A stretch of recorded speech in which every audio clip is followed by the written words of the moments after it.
तो भाई और बहनों, अब हम सात संगति से जुड़े भगत भाई बहन अपने विषय पे आते हैं, अपनी चर्चा पे आते हैं। हम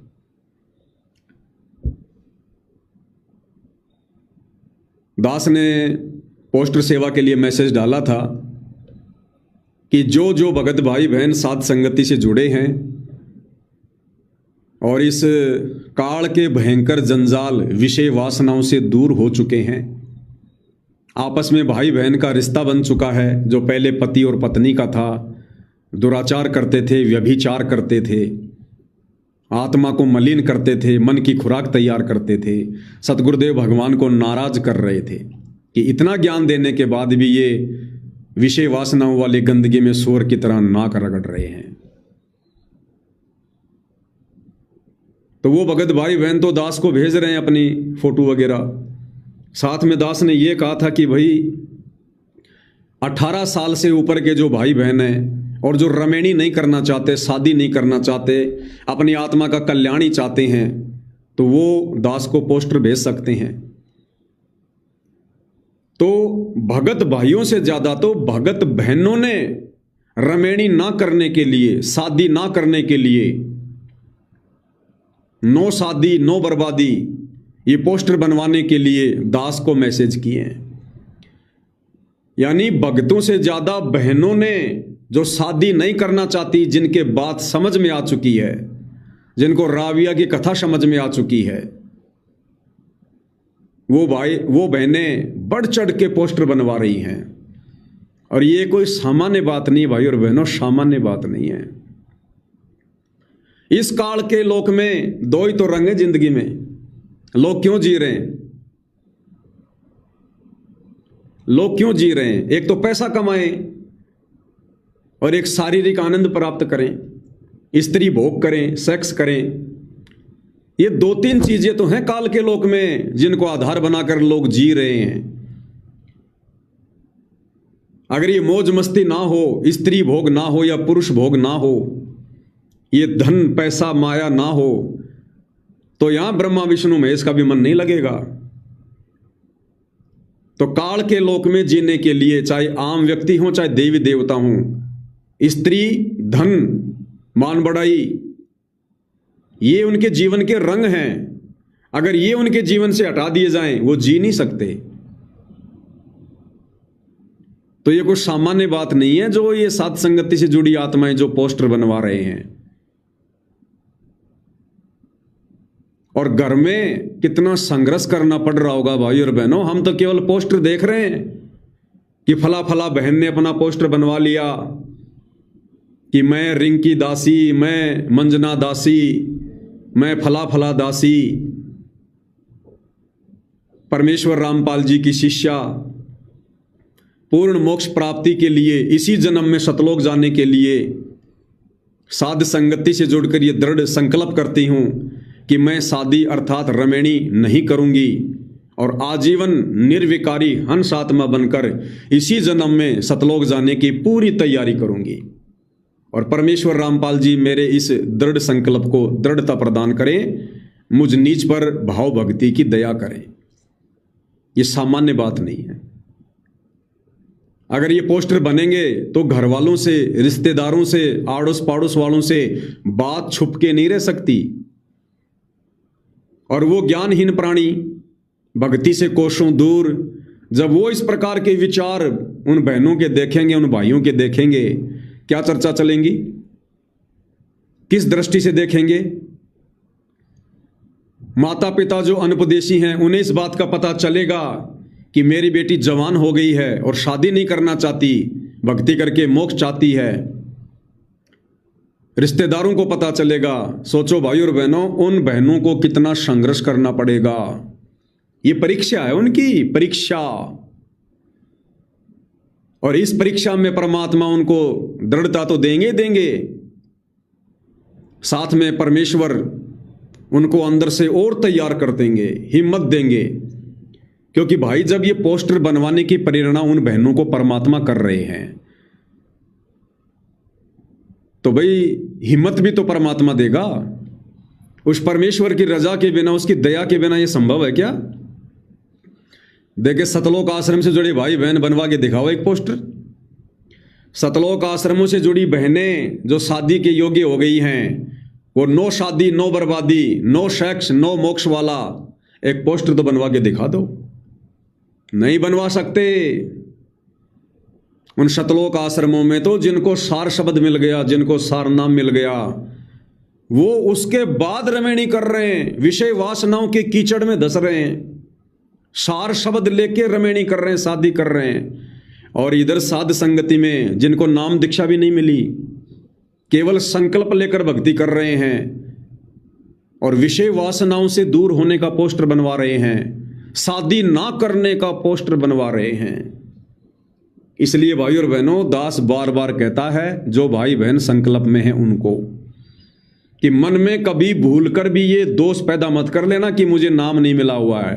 अरे तुम्हें नाम नहीं, तुम्हें तो नामों का बाप मिल गया, तुम्हें तो सार शब्द मिला हुआ है।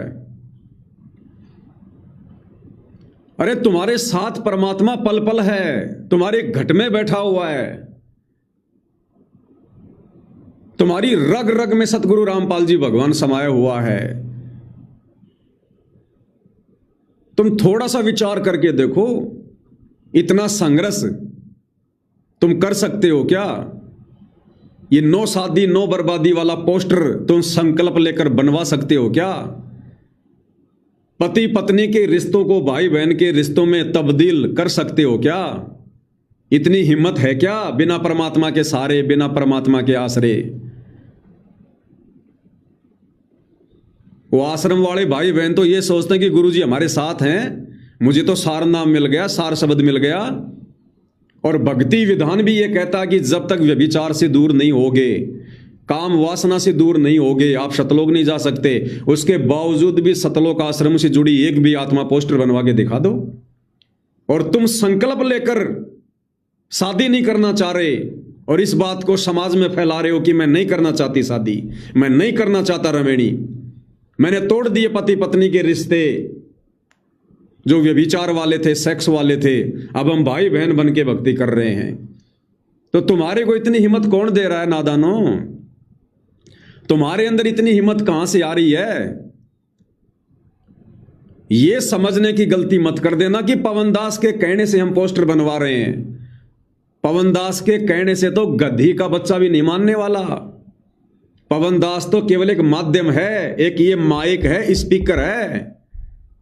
ये विचार ऊपर से सतगुरु रामपाल जी डाल रहे हैं, ये संदेश सतगुरु रामपाल जी के हैं, ये गुरुदेव भगवान के वचन हैं जो तुम्हारे ऊपर काम कर रहे हैं, असर कर रहे हैं। पवन दास के कहने से कौन दूर हो जाएगा? पवन दास तो खुद काम वासना का कीड़ा था, विषय वासनाओं का कीड़ा था, कीड़ा भी भयंकर वाला। मैं तो कभी जिंदगी में सोच भी नहीं सकता था मैं कभी इस गंदगी से दूर हो सकता हूं।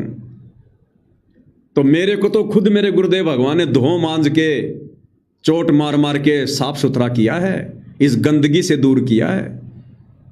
तो मेरे कहने से, मेरे वीडियो बनाने से तुम हजारों भाई बहन कैसे भाई बहन के रिश्ते बना लोगे? ये काम तो ब्रह्मा विष्णु महेश भी नहीं कर सकते, 33 करोड़ देवी देवता भी नहीं कर सकते। अगर देवताओं के राजा इंद्र की महफिल से अगर ये औरतें निकाल दी जाए, ये अप्सराएं निकाल दी जाए, वो 2 दिन भी राज नहीं कर सकता, 2 दिन भी। तो ये विशेष कृपया, विशेष दया सतगुरु रामपाल जी भगवान की पल पल आप भाई बहनों के ऊपर बरस रही है। परमेश्वर ने हमें बिल्कुल ऐसे ढक रखा है, अपनी पनाह से, अपनी बाहों से, अपनी गोद में उठा के चल रहे हैं गुरुदेव हमें अपनी गोद में, तब जाकर हम ये लड़ाई लड़ रहे हैं। ये अद्भुत कार्य, ये अद्भुत मैसेज, इस नो सेक्स वरना नहीं होगा मोक्ष, नो शादी नो बर्बादी, इस पर संदेश से ब्रह्मा विष्णु महेश भी नहीं दे सकते। काल खा जाए 2 मिनट में। तो तुम्हें क्या लगता है कि पवन दास कोई अपनी तरफ से संदेश दे रहा है, वीडियो बना रहा है, पोस्टर बना रहा है? काल 2 मिनट में गर्दन मरोड़ दे मेरी, 2 मिनट में। कौन है तू? मेरा 21 ब्रह्मांड तो विषय वासनाओं का गढ़ है। अरे विषय वासना, सेक्स से तो मेरी खुराक तैयार होती है। तू कौन होता है मेरी खुराक बंद करने वाला? 2 मिनट में तोते की तरह गर्दन मरोड़ दे। लेकिन ये चूं भी नहीं कर पा रहा। क्यों? क्योंकि हम सतगुरुदेव भगवान की गोद में बैठकर सेवा कर रहे हैं। गुरुदेव ने हमें अपने गोद में बैठा रखा है। इस काल की हमें वो तपन भी नहीं लगने दे रहे। इस काल को पता भी नहीं चल रहा कहां से क्या हो रहा है। जिस प्रकार शेर जब किसी शिकार को खा रहा होता है ना, तो गिद्धड़ दूर बैठा बैठा केवल देख सकता है। उसकी हिम्मत नहीं है कि वो शेर के बराबर में जाके शिकार खाने लग जाए। तो आप और हम भगत भाई बहन जो ये पोस्टर बनवा रहे हैं, इतनी हिम्मत कर रहे हैं, या दास ये मैसेज दे रहा है, हम परमेश्वर रामपाल जी की गोद में बैठे हैं और ये काल गिद्धड़ की तरह देख रहा है। तो ये विशेष रजा है भाई बहनों के ऊपर। तो कौन सा नाम? मत चक्कर में पड़ जाना। नाम भी मिलेगा लेकिन समय आने पे मिलेगा। अरे जिनको नाम मिला हुआ है वो तो नहीं कर पा रहे हिम्मत ये, जबकि सतलोक जाने का रास्ता यही है। काम क्रोध मोह लोभ अहंकार जो काल का जंजाल है, इसको काटे बिना सतलोक नहीं जा सकते। देखिए जिनको सार नाम मिल गया, सतनाम मिल गया, सार शब्द मिल गया, देखिए वो अपने पोस्टर बनवा के दिखा दो ना।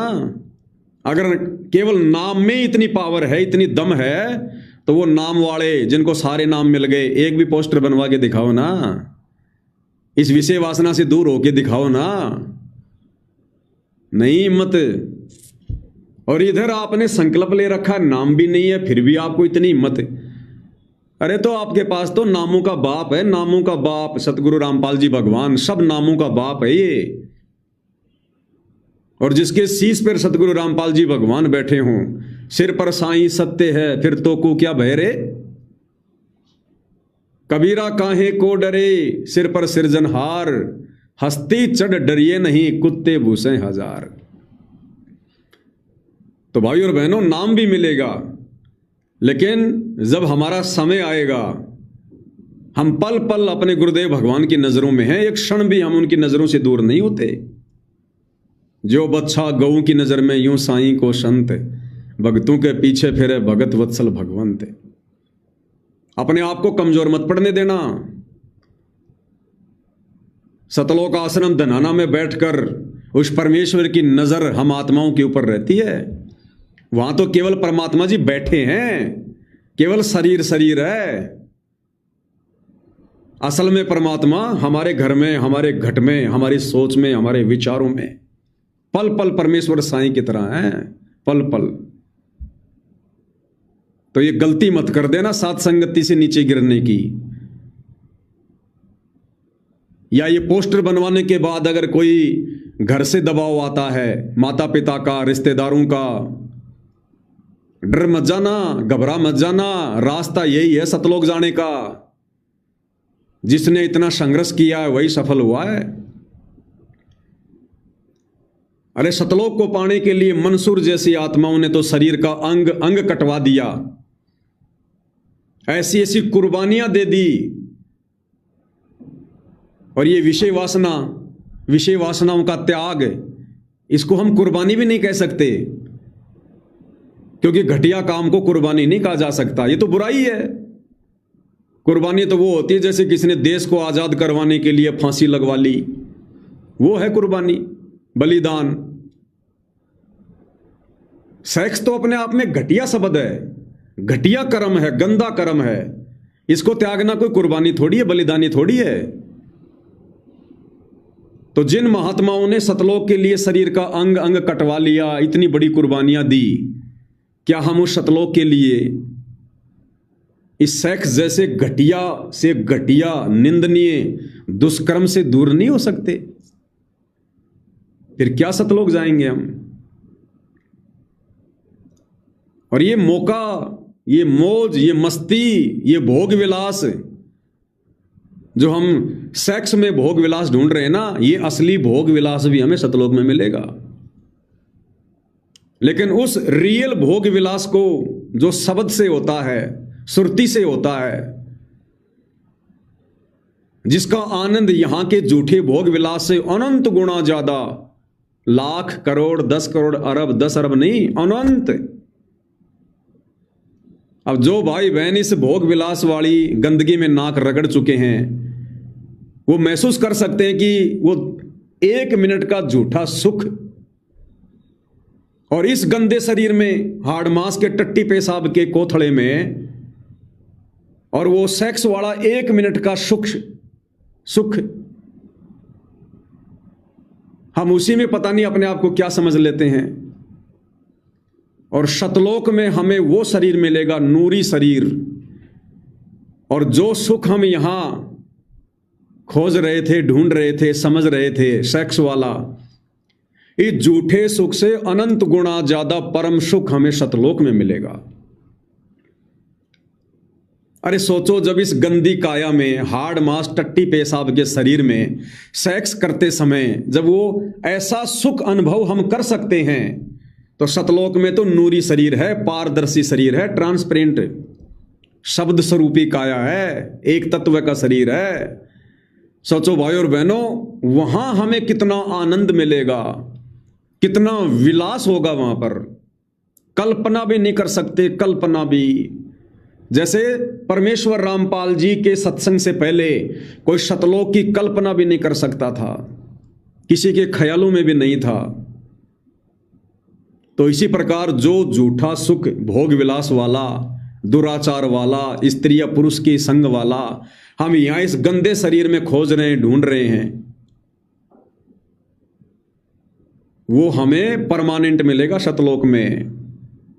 लेकिन छोड़ना पड़ेगा यहां वाला, यहां वाले से हमने पीछा छुड़वाना पड़ेगा।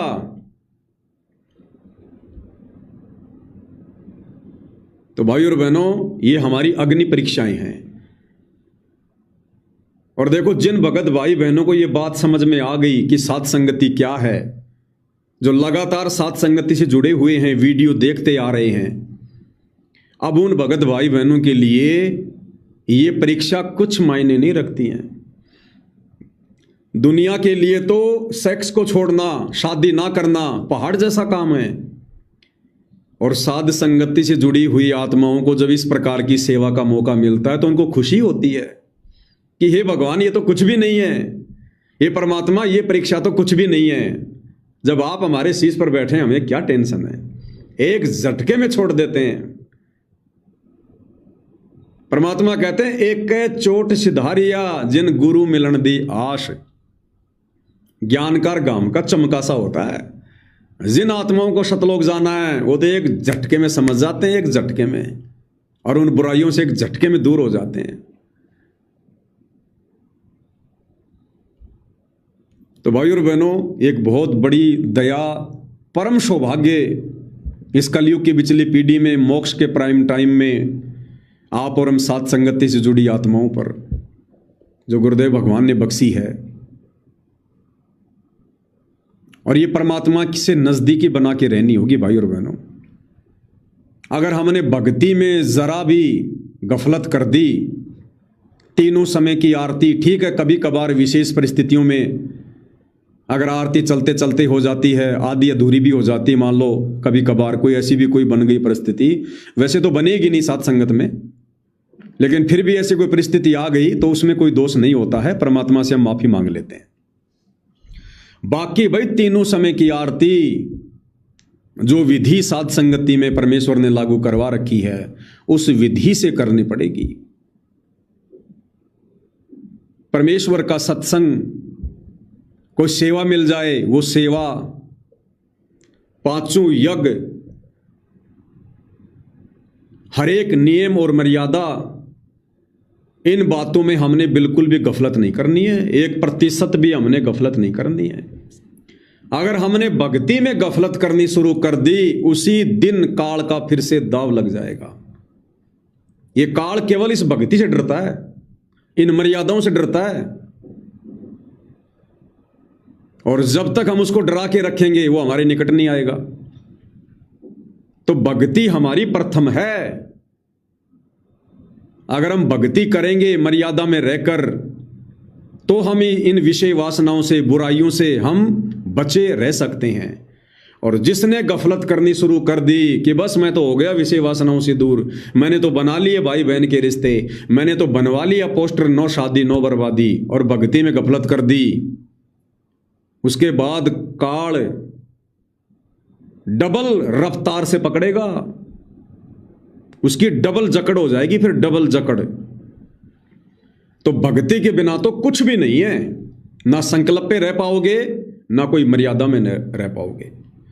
तो भक्ति हमारा प्रथम उद्देश्य, प्रथम टारगेट, प्रथम लक्ष्य, सांसारिक काम बाद में, परमात्मा जी की भक्ति सेवा पहले, तब हम टिक पाएंगे। तो भाइयों और बहनों, ये जो मुहिम चली हुई है, नो सेक्स वरना नहीं होगा मोक्ष, नो शादी नो बर्बादी, और जिन बहनों के पति अनुपदेशी हैं, नहीं मान रहे, अब उन बहनों ने ठान लिया है भैया मोक्ष प्राप्त करना है, असली पति मिल गया। अरे सतगुरु रामपाल जी, हमारे गुरुदेव भगवान, ये कबीर परमात्मा, ये है हमारा असली पति, आत्मा का पति। ये शरीर के पति तो ना जाने कितने गए, कितने आए, कितने मर लिए, कितने खप लिए, क्या साथ निभाया उन्होंने हमारा। जितनी बार भी पति और पत्नी मिलते हैं, हमेशा एक दूसरे को वो गंदा करते हैं, विषय वासनाओं में सड़े रहते हैं, सने रहते हैं, हमारे कर्म ही बिगड़ते हैं। और जब जब ये आत्मा का पति मिलता है, ये हमारे कर्म बिगाड़ता नहीं, बिगड़े हुए कर्मों को सुधारता है, आत्मा को निर्मल करता है, पाक और पवित्र करता है। तो भाई जिनको ये समझ में आ गया कि मेरा गुरु ही मेरा असली पति है, मेरा गुरु ही मेरा असली बाप है, वो फिर नकली पतियों की, नकली पत्नियों की चिंता नहीं करते। बहुत सारी बहनों के पोस्टर बने हैं, दास तो लिखता नहीं, सब पोस्टर के अंदर जगह कम होती है।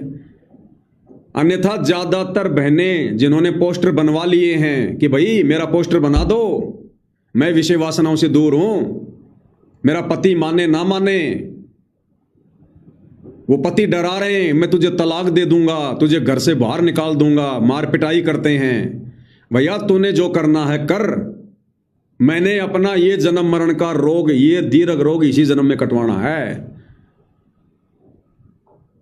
मैं तेरा घर छोड़कर जाने की बात नहीं कर रही, तेरे सारे काम करूंगी, तेरे कपड़े धोऊंगी, तेरे बच्चों के कपड़े धोऊंगी, खाना बनाऊंगी, झाड़ू पोछा करूंगी, तेरे खेत में काम करूंगी, और बता तेरे पैर में दर्द है, तेरे पैर दबाऊंगी, तेरा सर दबाऊंगी, लेकिन ये गंदा कर्म नहीं करूंगी, 101% नहीं करूंगी, चाहे घर में रख चाहे ना रख। मुझे संभालने वाला वो है जो मुझे हिम्मत देकर, ये संकल्प करवाकर पोस्टर बनवा रहा है। मेरा गुरु मेरे साथ में है। अगर उसने मेरे ऊपर इतनी बड़ी रजा करी है, दया करी है, मुझे इतनी हिम्मत दी अंदर से, जो हिम्मत सार शब्द प्राप्त भगत नहीं कर पा रहे, ब्रह्मा विष्णु महेश नहीं कर सकते, वो हिम्मत यदि मेरे गुरुदेव मुझे दे रहा है, तो संभालने वाला भी वही है। तो कल को अगर वैसे मर गया रोड एक्सीडेंट में किसी बीमारी से, तब भी तो मैं जीऊंगी। कल को भूकंप आ गया, तेरा मकान ढह गया, तू मर गया, तेरे माँ बाप मर गए, फिर कहां जाऊंगी मैं? फिर भी तो मुझे वही संभालेगा। और उसकी मर्यादा के लिए, उसकी भक्ति को सफल करने के लिए यदि मैं हिम्मत करूंगी, तो भाई वही बात है जैसे गुरुदेव भगवान कहते हैं कि दो लाला जी आपस में झगड़ा कर रहे थे, एक ने कहा मैं तेरे बाट की मारूंगा, तो दूसरे ने कहा कि मैं कौन सा ठाली बैठूंगा। तो इसी प्रकार जब हम इन मर्यादाओं के लिए संघर्ष करेंगे, गुरु वचन के लिए संघर्ष करेंगे, तो भगवान कौन सा दूर बैठा हमारे से, वो कौन सा ठाली बैठेगा, कौन सा फ्री बैठेगा। परमात्मा कहते हैं जय तू चाल एक कदम मैं चालूं कदम 60। अगर हम अपने गुरुदेव की मर्यादाओं के लिए, अपने मोक्ष के लिए संघर्ष करते हुए अगर एक कदम भी उठाते हैं विश्वास करके, तो परमात्मा कहते हैं बेटा मैं 70 कदम चलता हूं तेरी तरफ, 70 कदम। जय तू चाले एक कदम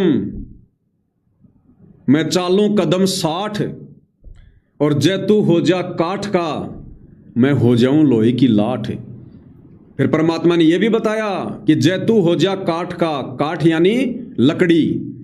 अगर तू लकड़ी की तरह टाइट हो जाएगा मेरी मर्यादाओं को लेकर, यानी अगर तूने कोई गफलत करी तो बेटा फिर मैं भी लोहे की लाठ बन जाऊंगा। तू अगर लकड़ी जितना यदि वो कठोर बन जाएगा, गफलत करेगा, तो बेटा मैं तेरे से इतना दूर हो जाऊंगा, फिर मैं लोहे का डंडा बन जाऊंगा, तेरे निकट भी नहीं आऊंगा मैं।